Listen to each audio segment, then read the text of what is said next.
आपने अभी जो खाना खाया वो आपके बॉडी में उसके एनर्जी कब मिलेगा?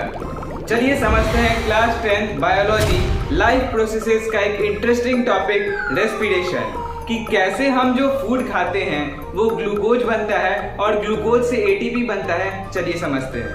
तो इस मैजिकल से प्रोसेस को बोलते हैं रेस्पिरेशन। तो आखिर रेस्पिरेशन कहाँ से शुरू होता है? रेस्पिरेशन में दो प्रोसेसेस आते हैं, एक ब्रीदिंग और एक सेलुलर रेस्पिरेशन। तो ब्रीदिंग एक कम्प्लीटली फिजिकल प्रोसेस है जिसमें हम ऑक्सीजन को लेते हैं और कार्बन डाइऑक्साइड को एक्सहेल करते हैं। मतलब करते तो एयर है पर उसमें ज्यादा प्रोपोर्शन कार्बन डाइऑक्साइड का होता है। तो that process is called breathing, yes. And the next process is cellular respiration, जिसमें क्या होता है, it is a complete biochemical process, जिसमें ऑक्सीजन जो हम फूड खाते हैं वो टूटता है ग्लूकोज में, और ग्लूकोज ऑक्सीजन से रिएक्ट करके, मतलब ऑक्सीजन से मिलके ग्लूकोज का ब्रेकडाउन होता है और उससे एनर्जी रिलीज होती है। तो क्या क्या स्टेप्स इन्वॉल्व होते हैं in the breakdown of food, चलिए इसे एक्सप्लोर करते हैं। तो आखिर जब हम फूड को खाते हैं तो डाइजेशन वाले पोर्शन में हमने जरूर पढ़ा था कि जैसे हम स्मॉल इंटेस्टाइन में फूड कंप्लीटली डाइजेस्ट हो जाता है, उसके बाद गेस व्हाट, यस, विलाई से फूड एब्जॉर्ब होता है और वो जाता है लीवर में। ऐसे ही अल्टीमेटली फूड हर सेल के पास पहुंच जाता है बाय ब्लड के द्वारा फूड हर सेल के पास पहुंच जाता है। अब हर सेल में फूड ग्लूकोज सिंपलेस्ट फॉर्म में होता है, और ऑक्सीजन जो हम नोज से इनहेल करते हैं वो जाता है लंग्स में, और लंग्स से एल्वियोलाई होता है जो मिलियंस बैग लाइक स्ट्रक्चर होते हैं। एल्वियोलाई में टाइनी कैपिलरीज होती हैं लाइनिंग, और उन कैपिलरीज से वो भी ब्लड में जाता है ऑक्सीजन, और वो ऑक्सीजन कहाँ जाता है, सेल में, यस। तो अब ग्लूकोज भी चला गया सेल में, ऑक्सीजन भी चला गया सेल में। तो अब ग्लूकोज और ऑक्सीजन मिलके हमारे फूड से एनर्जी बनाते हैं, तभी हम लोग पावरफुल रहते हैं। तो आखिर कैसे ये प्रोसेस चलता है, तो चलिए देखते हैं। तो ग्लूकोज सबसे पहले है सेल में और एनर्जी ऑक्सीजन है। तो ये दो प्रोसेसेज में होता है। फर्स्ट प्रोसेस है ग्लाइकोलाइसिस एंड सेकेंड प्रोसेस है क्रेब्स साइकिल। अभी हम एरोबिक रेस्पिरेशन की बात कर रहे हैं। In the next we will talk about anaerobic respiration. तो in the aerobic respiration the glucose reacts with oxygen.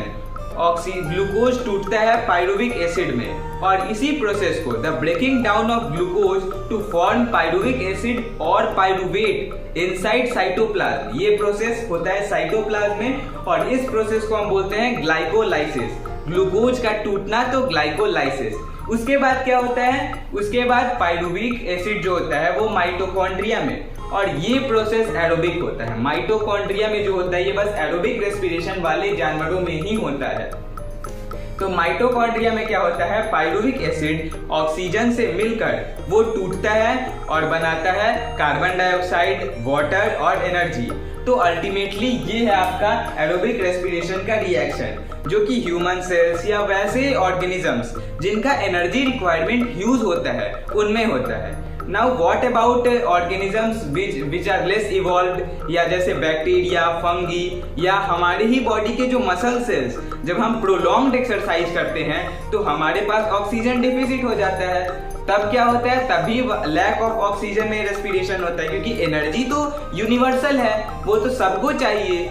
तो एनाएरोबिक रेस्पिरेशन में क्या होता है, ग्लाइकोलाइसिस कॉमन होता है, ग्लूकोज से पाइरुवेट बनना ये सब में कॉमन होता है। नाउ जो नेक्स्ट प्रोसेस होता है Krebs cycle, which occurs in mitochondria, वो बैक्टीरिया, फंगी, इन सब में नहीं होता है। पाइरुवेट टूट जाता है इथाइल अल्कोहल में और कार्बन डाइऑक्साइड में। इथाइल अल्कोहल का फॉर्मूला रिमेंबर, C2H5OH। और इथाइल अल्कोहल बनने के बाद ज्यादा एनर्जी रिलीज नहीं होता, क्योंकि इथाइल अल्कोहल में lot of amount of energy अभी बचा ही रहता है, पूरा एनर्जी रिलीज नहीं हो पाता, इसीलिए ओनली 2 ATP एनर्जी रिलीज होता है।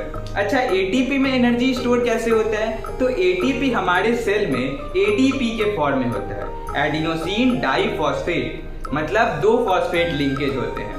और जब हमको एनर्जी मिलता है तो तीसरा फॉस्फेट इस ग्रुप से जुड़ जाता है, और जब ये जुड़ने का काम होता है तो जो बॉन्ड लाइन होता है या बॉन्ड होता है उसमें एनर्जी स्टोर हो जाता है, और बॉडी में जब कोई भी काम करना हो या कोई बायोकेमिकल एक्टिविटी करना हो तब उस एनर्जी को यूज किया जाता है और एटीपी अगेन टूट जाता है, and this process is continuous till death. Now हम एनारोबिक रेस्पिरेशन पे वापस लौटे तो वहां पे ओनली 2 एटीपी रिलीज होता है। Second type of anaerobic respiration क्या होता है, जो कि जिसमें ग्लाइकोलाइसिस तो हो गया, अब पाइरुविक एसिड टूट जाता है लैक्टिक एसिड में, और ये हमारे मसल सेल्स में होता है। लैक्टिक एसिड का फॉर्मूला C2H6O2। तो लैक्टिक एसिड और इसमें क्रैम्प, मसल क्रैम्प देखने को मिलता। हम एक छोटा सा टॉपिक पढ़ेंगे which is rate of respiration. तो आखिर रेट ऑफ रेस्पिरेशन क्या हो रहा है, एज द नेम सजेस्ट्स कि डिफरेंट ऑर्गेनिजम्स की डिफरेंट एनर्जी रिक्वायरमेंट्स होती हैं। जैसे प्लांट्स में लोकोमोशन नहीं होता है, सो दे नीड लेस एनर्जी। वही ऑर्गेनिजम्स में हमें काफी मूवमेंट देखने को मिलता है, तो इसीलिए हमें ज्यादा एनर्जी चाहिए। तो हमारा रेट ऑफ रेस्पिरेशन क्या होगा, किस रेट से हम ऑक्सीजन ले रहे हैं वो ज्यादा होगा एज कम्पेयर टू प्लांट्स। अब प्लांट्स में भी डिफरेंट ऑर्गन्स पे डिपेंड करता है कि जैसे जो मेरिस्टेमेटिक टिश्यू हैं, remember in class 9 we have studied tissues, जिसमें मेरिस्टेमेटिक टिश्यू क्या होती हैं, एक्टिवली डिवाइडिंग टिश्यूज होती हैं। तो मेरिस्टेमेटिक टिश्यू को एक्टिवली ग्रो करना है तो उन्हें ज्यादा एनर्जी चाहिए, तो उनका रेट ऑफ रेस्पिरेशन हाई होगा। फिशेज में रेट ऑफ रेस्पिरेशन हाई क्यों होता है, क्योंकि वाटर में ऑक्सीजन डिजॉल्व होता है पर वो काफी कम होता है एज कंपेयर टू एयर, तो इसीलिए उनको अपना एनर्जी रिक्वायरमेंट फुलफिल करने के लिए they have to increase their rate of respiration. तो that was the whole journey how glucose is broken down into energy, and I hope you like this video. Subscribe my channel Coherent Efforts for more educational videos। और